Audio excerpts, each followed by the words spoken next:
The finale, the final part of a series, the final part of a movie, should leave you feeling like you just witnessed one of the most epic conclusions or the most satisfying conclusions. Something that like leaves you like on the edge of your seat and delivers it home.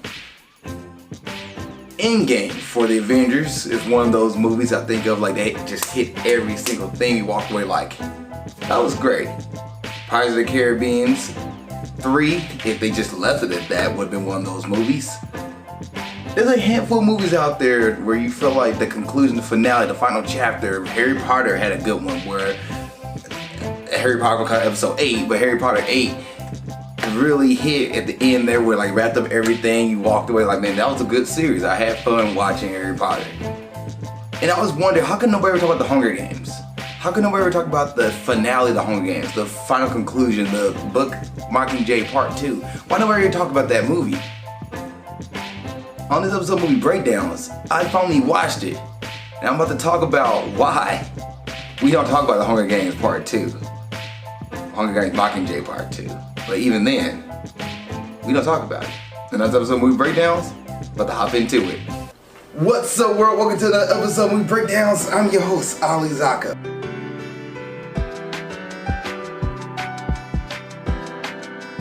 And before I get started, if there's a review you want me to do, let me know. Please put in the comment section below and I get to it as best I can. Also, Patreon/AliZakka. And for $2 a month, to cut in front of everybody, get your review out way before it comes out on Facebook and YouTube. You get other content on there like trade reaction, trade reviews, much more stuff before it comes out on Facebook and YouTube as well. Now, let's go ahead and get into today's episode of Mockingjay Part 2. And this movie came out in the year 2015. And they decided to do the third book for the Hunger Games series into 2 parts. You had Mockingjay Part 1, which it's okay. The movie's not like the acting is good, everything's solid, nothing really bad. And then Mockingjay Part 2, which put in the final conclusion, the action-packed version. Like Part 1 was to set up this right here, deliver the truck home, like just take it on home run, swing it home, get some third base, a home run, let's win this game, close down the party, pop the champagnes, World Series champion, yada yada yada. Well, this movie did not deliver that way. I watched this 2 hour and 17-minute movie, and the first part of it, it was slow. It was still slow and still built up, and there's characters I was watching I felt like they haven't really fully fleshed out, like Finnick. I love Finnick. When he came in the second movie, he had charisma, he had the whole action piece, like he was everything, like a good guy character that you can get behind. And then his relationship with his girlfriend slash wife, you're just like, I don't really care about them. Like they got married, they had a whole marriage scene, you're just like, I really don't care. And it felt bad because like that dude was an impactful character in the second movie. In the third one, he kind of like fell out, and then this one he came back in to be more of an action piece, a centerpiece. But then he was like, this movie didn't get me to care about the other characters.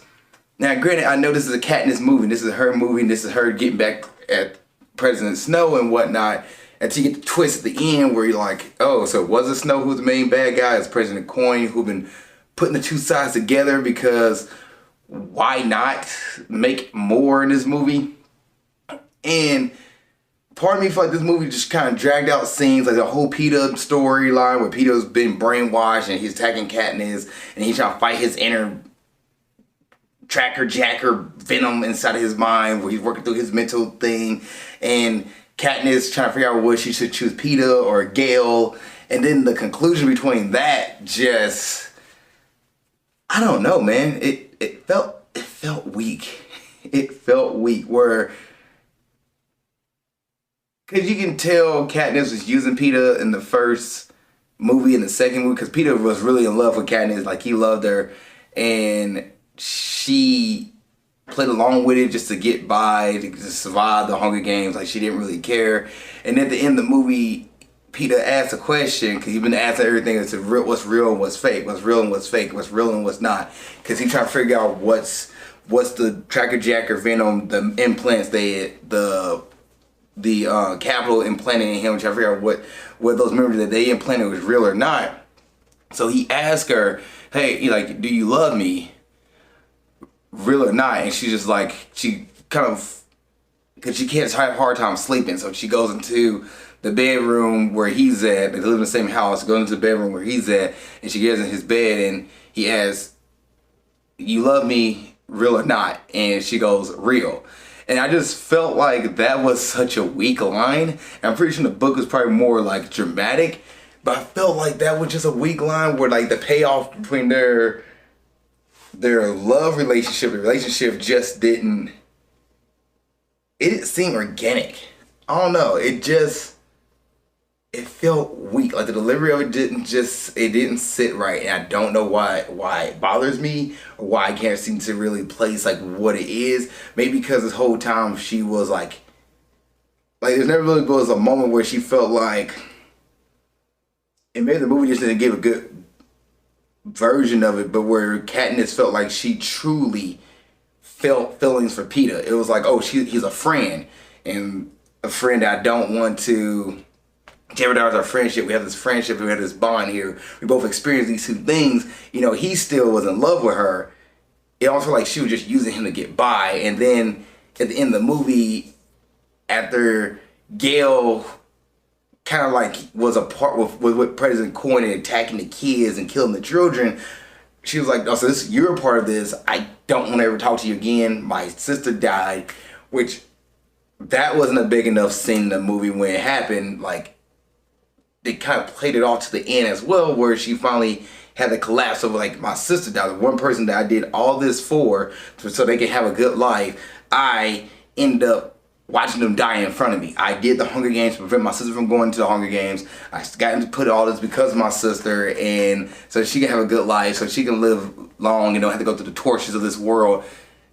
And she finds herself in the front lines getting blown to smithereens by President Snow, which ended up being President Coin, who put in two sides to each other because she wanted to be the new president of it all, which that was a very foolish twist there at the end of the movie. Because like, when it happened, I was like, are you kidding me? Like, you want to do a new Hunger Games with the Capitol kids? Like, that's what cited all this war and violence and all this stuff, and you want to do that again?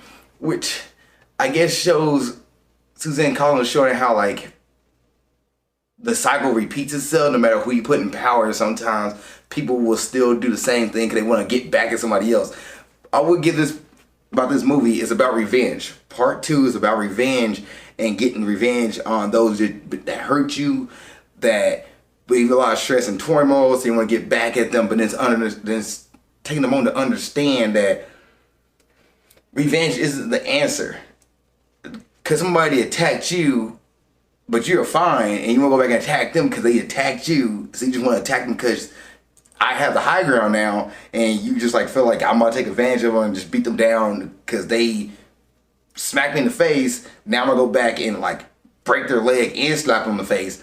Like, I have the high ground, so I'm going to take advantage of this. Like, the whole movie is about revenge. And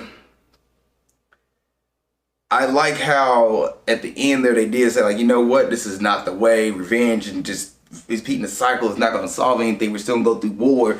We should find a way to not go through war. We should find a way to end it, have peaceful time, and come to like, hey, you have kids, I have kids, we have families. We all want to see everybody growing together and not live through torment and war and devastation. And I do like how the ending of the movie reflects that, especially in the bombing scene, which it's kind of crazy how you get to that point, and then you see like people remember what they were, bad guy or good guy that was trying to, you know, save the kids. And one thing I will say about this, because most movies and TV shows like, oh, we're in warring time, we're in war, we're in violence, and people are violating each other, and there's torment throughout the universe. Like, for example, Star Wars. Episode 9 said like there's war going on, but you really didn't see what normal day people was living like. Episode 8, you get to see that on one of the planets, but episode 9, there's a festival going on, there's people living normal lives, like nobody really seemed like they're really distraught with this First Order versus the Rebellion war. Like, you don't see that. In this movie, you do see that. You do see what people are living like, what living conditions are, what people are trying to do to get through and survive. It was evident in the first movie, and then this movie really brings the capital and people like who are used to living a rich and luxurious life under torment and what war looks like, and they finally get to experience that. I do like how the movie does incorporate that, where you see what war is affecting not just the higher districts like District 12 and 10 and 13 and all that stuff, but the luxury district like the capital and District 1, District 2, you get to see what the war is infecting. So I do give the movie props on revealing all that to everybody and showing what each district experiences. But at the same time, I don't know, I just feel like this movie was really like slow at times. And the stuff happens, but it just seemed slow. And then the ending was kind of like, huh. Peter wins. Like he gets the girl of his dreams. And it's almost like Katniss kind of just like, yeah, because he understands me. It almost like she settled for Peter because Gale ended up being a dick and Peter was there. I don't know, it just felt weird for me. I just didn't like the way that the movie displayed the ending for those characters. Just felt weird. Just didn't sit right. Didn't sit right. Now, was this a bad movie? No, not at all. It was boring to me in certain parts when I said slow down, like them going through the tunnels and then them going underground and talking the beginning parts of the movie, and then Katniss like, I'm going to go find and kill President Snow, and then they are under the safe area before going to the Capitol mansion. Like, there are bits and pieces where the movie like had high points, but when it had low points, it had low points to really like settle down. They got high points, they got low points again. And I just felt like the highs was really high and the lows were really low in this movie. It wasn't like where you was on a steady incline the whole way up. Like when you went to your ups and downs in this movie, there definitely was ups and downs. And I felt like this movie had that. Another thing I didn't really understand was being called a mutt. They use it like a derogatory term in this movie, where like Peter called Katniss a mutt, and then Katniss called Peter a mutt, but you don't know what a mutt is. And then in the movie, you see what mutts are, with like some kind of zombie-like creatures or infected kind of creatures. But it never explained what mutts were. This movie didn't explain some stuff. And I feel like it's the fourth movie. We should know where everything is. We don't need to have explanations. Like, we should know what a mutt is from the first movie, but yet we don't get that until like this movie, and they're throwing around like it's a bad term, but we don't know what it is. We don't know what a mutt is. We didn't know what a mutt is until we seen it, and I was like, what is this? I don't remember seeing this in any other movie. I don't remember seeing it in one of the events. Like, I don't know what this is. What is this? I don't know. I did like how they make the Capitol like the 76 Hunger Games.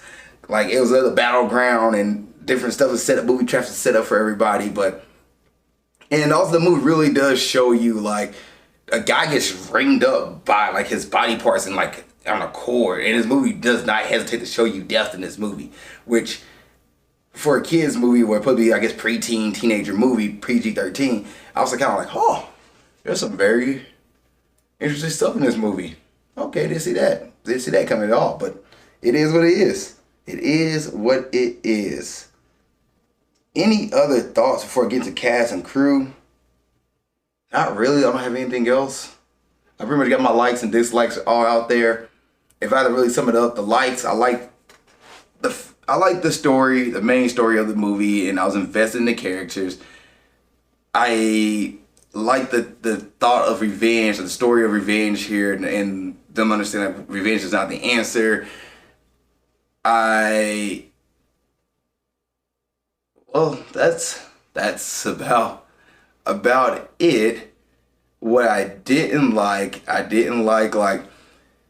the rushing of everything. I feel like the movie rushed a few pieces towards the end where like Katniss loses her sister and they don't really talk about it. They just kind of let it happen. I would say that I do like the fact they let his character go to the background, because Seymour passed away during the making of this movie. Or making the last movie actually, but he had film and footage for this movie, so they filmed his part, let his part be in, and towards the end he kind of faded away. Now I feel like in the books he probably had a bigger role, but they let Hamish do more of the talking, be more of those pieces. So I completely okay with that. Didn't like how the story ended between Katniss and Peeta. I felt like that just did not end on a moment where you're like, this makes sense. It just seemed like she settled for him. I didn't like the twist between President Coin being the big bad at the end of the movie. It just didn't seem right. Like, I don't know, it just seemed like out of place. Like almost left field. Like she wanted power. Now I understand her being afraid of Katniss because Katniss can control a whole group of people. But at the same time, like her like, I'm gonna become the next President Snow, just like, really? Mm, Unnecessary. I don't know, it just felt unnecessary to me. Alright. And then the highs and lows. The lows in this movie really was low. So let's go ahead and get into the cast and creators.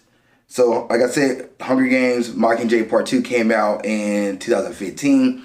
The writer is Suzanne Collins, who wrote the book, directed by Francis Lawrence, and writers for the movie and screenplay is Peter Craig and Danny Strong.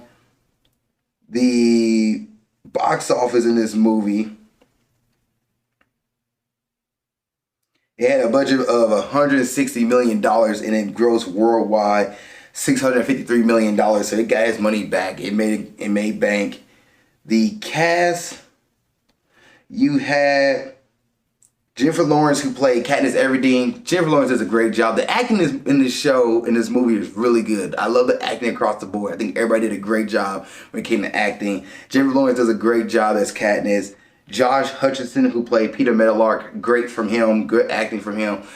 I feel like in this movie, they made him lose weight for this role. And I guess it's to show like how they're starving him and everything. He looked really like he had an 8. I hope they did a good job with his like preparations for this movie, that he didn't put himself through a lot of stretch to like, cut weight or do something in this movie, because I feel like this movie, he definitely looked completely different from the first one to this one. Liam Hemsworth as Gale Hawthorne. It was cool seeing Liam Hemsworth have a bigger role in this movie. Like the first movie, he was there. The second movie, he was kind of there. Third movie, he had bigger piece. In this movie, he was a big role in this movie. I like the fact that he was a bigger role, because like it's cool to see that Katniss interact with Gale, but also like Gale still wanted Katniss, but then he knows that she wasn't really feeling him like that. Like her mind was elsewhere, and he was like, "Oh, it's gonna come down to Peeta and me. Who's gonna win this battle?" Woody Harrelson, who played Haymitch. Haymitch actually fell off in this movie. He wasn't a bigger role as he was in the other movies, but Woody Harrelson did a good job as Haymitch.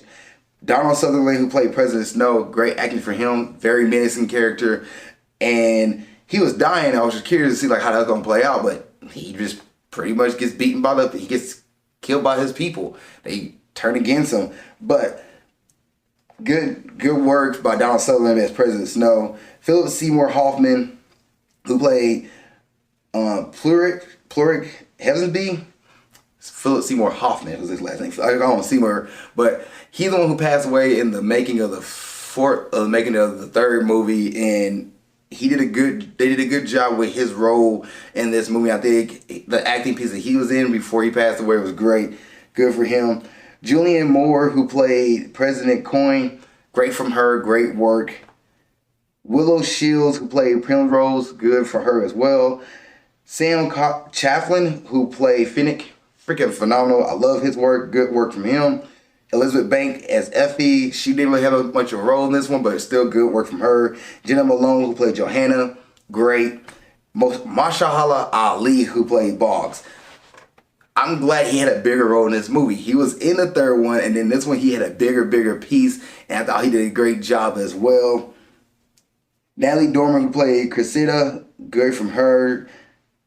Who else was in here that I really want to point out? Stanley Tucci was in here as Caesar, but he didn't have a big of a role. Jeffrey Wright as BT didn't really have a big of a role either. Yeah, that's pretty much the main cast here. Any other thoughts? The music in this movie was good. I did like the music in this movie. The music of this movie stood out a lot more than the other two movies did. So they had a good soundtrack, a movie score for this one. The lighting, directing was good. The setup when it came to certain traps and the way they brought it to life, and the oil stuff like that. All this stuff was good stuff in here. The costume design and everything in this movie was really still phenomenal in the setup. You know, it seemed to be CGI in this one was more noticeable than the other two movies, the first two movies and the other three movies, but it was still good work. I felt like they did a great job, and the building the world of the Hunger Games in this one I feel like was good as well. I really think this whole series, when it came to world building and costume design, make it feel like it's a whole new world and a whole new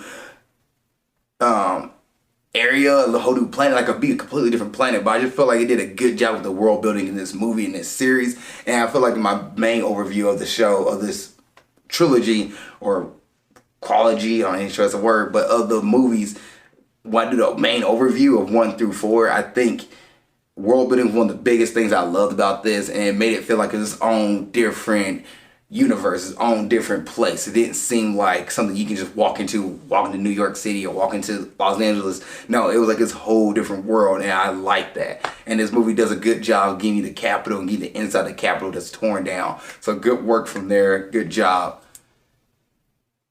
I think that's about it when it comes to any other thoughts. Grading time. Before I jump to that, it is a Friday night movie. Nah, this is not one to watch Friday night. Unless everybody's like, we're going to do the Hunger Games series, don't worry about this one. Do not put it on a Friday night movie. And grade time. I'm going to grade The Mockingjay Part 2. I'm going to give this movie a C+. A 79% for me. The reason why, because like it's not a bad movie. It's boring at certain parts. The highs and lows are really there. The way they rush the ending at certain parts where like Katniss loses her sister and don't really get the time to really focus on that. Like that was a big piece. It's one of the reasons why she was in the Hunger Games, because of her sister, and she dies like that in a blink of a second. They just kind of skim through it, and she wakes up and just kind of like, well, we're not gonna talk about it until she sees the cat that her sister took care of in the first movie in the books. And she see that cat and loses it back home, but like time has passed, and they don't really like. It just almost like, well, she died, but I'm sorry. Like they didn't really sit in it. Like the only moment you had was that, and then like the ending with Peeta and Katniss finally in together just didn't seem. It didn't seem right. I don't know. It's something about it just didn't seem genuine. It just didn't seem genuine. Maybe could have rushed through it and did Peeta get his brain cleared? Is he okay with different stuff? I don't know. We're hoping for the best, but we'll see what happened. I was almost thinking like at the end of the movie, they do have 2 kids. I was like, is Peeta going to snap? He doesn't snap, but it's just like Katniss just, I guess, finally at peace at the end of the movie. I don't know. It just seemed like the ending kind of rushed, and then the whole coin flip thing, unnecessary. I just felt like it wasn't necessary to add to the book, add to the movie, but it is what it is. But it's it's okay movie. It's okay, it's fine. It's definitely, the acting in this movie is great. The acting is great, the lighting, directing, the music's solid. Just a C+ for me, 79%. Let's see what IMDb gives this movie. So IMDb gives this movie a 6.5 out of 10. That is a D. And my grading, 6.5 out of 10. And Rotten Tomatoes give this movie a 70% from the critics, which is a C-. And the audience give this movie a 66%, which is also a D from the audience. So, yeah, man, that's my thoughts on The Hunger Games Mockingjay Part 2. If you've seen it, what did you think? Please put in the comment section below. Other than that, see you guys next episode of Movie Breakdowns, and keep being awesome. Thank you so much for making it to the end of this video. I really appreciate that. Please don't forget to like, subscribe, and comment. If there's a review you want me to watch or do, let me know. Please put it in the comment section below this video. Also, you want to watch the last episode of Movie Breakdowns, it's right there. Just gotta click on it and you'll be able to watch it. Thank you guys so much. I appreciate it. Love y'all, and keep being awesome.